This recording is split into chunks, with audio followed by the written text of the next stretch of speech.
Hi again, everybody. This is one more time through Enharmonics.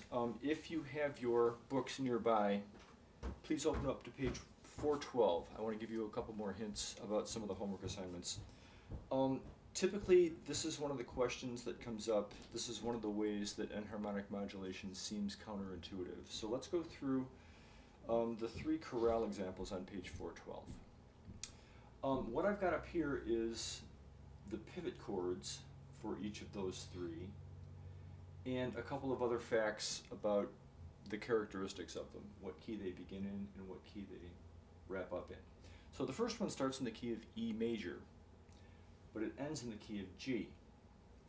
When we get to measure 5, that's where we find the usual suspect. It's a pivot chord. I've put it into one single stave, but these are how the notes are actually laid out, except in two staves. So what we have here is an F sharp fully diminished 7th chord with an E flat in the bass.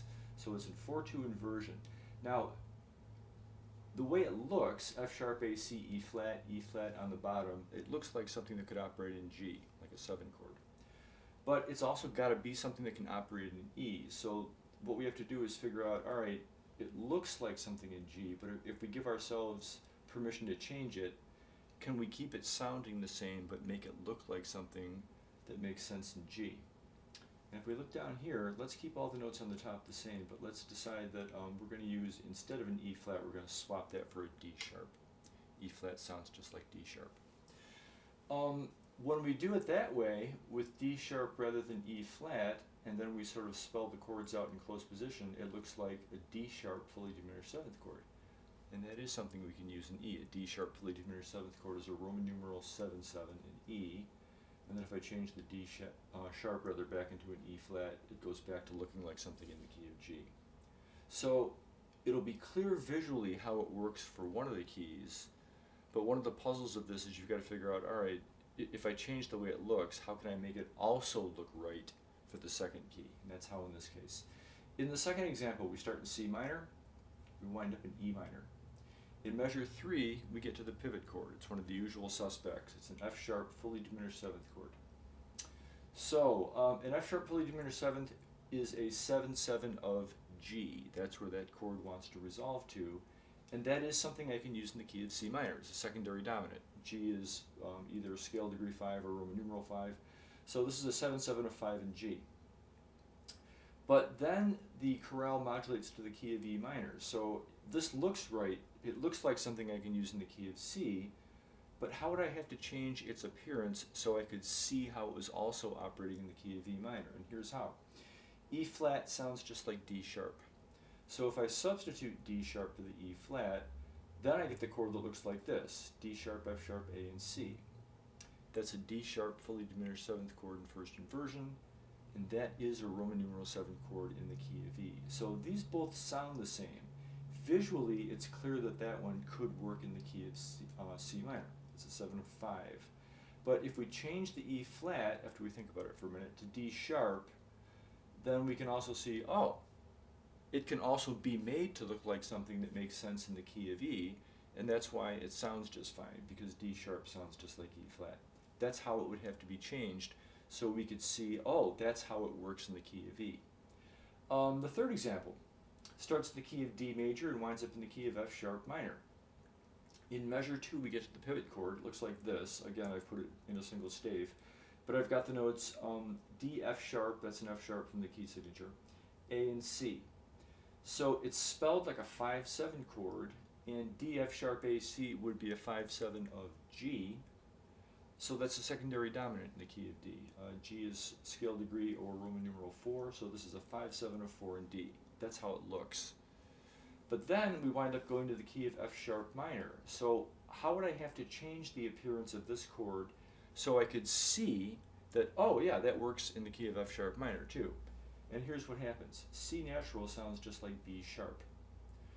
When I swap out the C natural and replace it with a B sharp, what I get is a German augmented 6th chord in the key of F sharp. If that was spelled, in its normal position, D would be on the bottom, flat 6, then I would have F sharp, that's scale degree 1, A would be scale degree flat 3, and B sharp, which sounds just like C natural, would be sharp 4.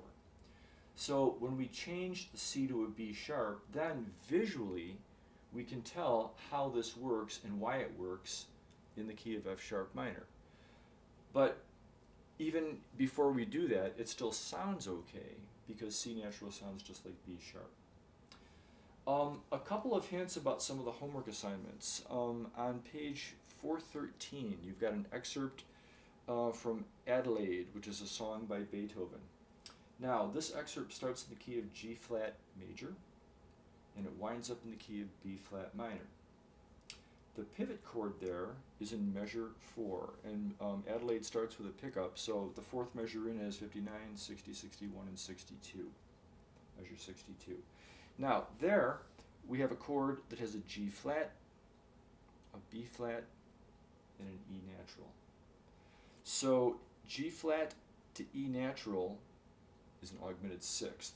So this one looks like an Italian augmented sixth in the key of B flat. So visually, we can tell how it makes sense with respect to the key that it's going to. But how might this make sense in the key that we're coming from G flat? So play around with this Italian augmented sixth. And again, the notes that Beethoven uses are G flat, then B flat, then E natural. And see if you can substitute any of those notes for something else that is just an enharmonic substitution. The note sounds exactly the same, but when you make the substitution, all of a sudden it should look like something that makes sense in the key of G flat. But that's the trick. Then, on page 414, we have a Schubert piano sonata, D 960. It starts in B flat major. It winds up in the key of F sharp minor, and the pivot chord is in measure 46. Now, Schubert already does the respelling for you. First, he shows the chord as a B fully diminished seventh chord in 4/3 inversion. So that would be B, D, F, then A flat. Then, at the end of the measure, he's changed it to an E sharp fully diminished seventh chord. E sharp, G sharp, B natural, and D natural. I've shown why that works down here, but what I would like you to do now is make sense of it. The way it actually looks at first, so at first he has it spelled like a B fully diminished seventh chord. Does that seem to make more sense in the key of B flat or an F sharp? Then later on he respells it as an E sharp fully diminished seventh chord. Does that seem to make more sense? If it was actually spelled that way visually, would that make more sense in the key of B flat or in the key of F sharp? So see what you can think about that. Finally, on page 415 is another piece by Beethoven. In measure 112, we have a chord that looks like an A flat dominant seventh. Okay, now this piece starts in the key of D flat, and it winds up in the key of C minor. So I've got a chord that looks like an A flat dominant seventh in measure 112.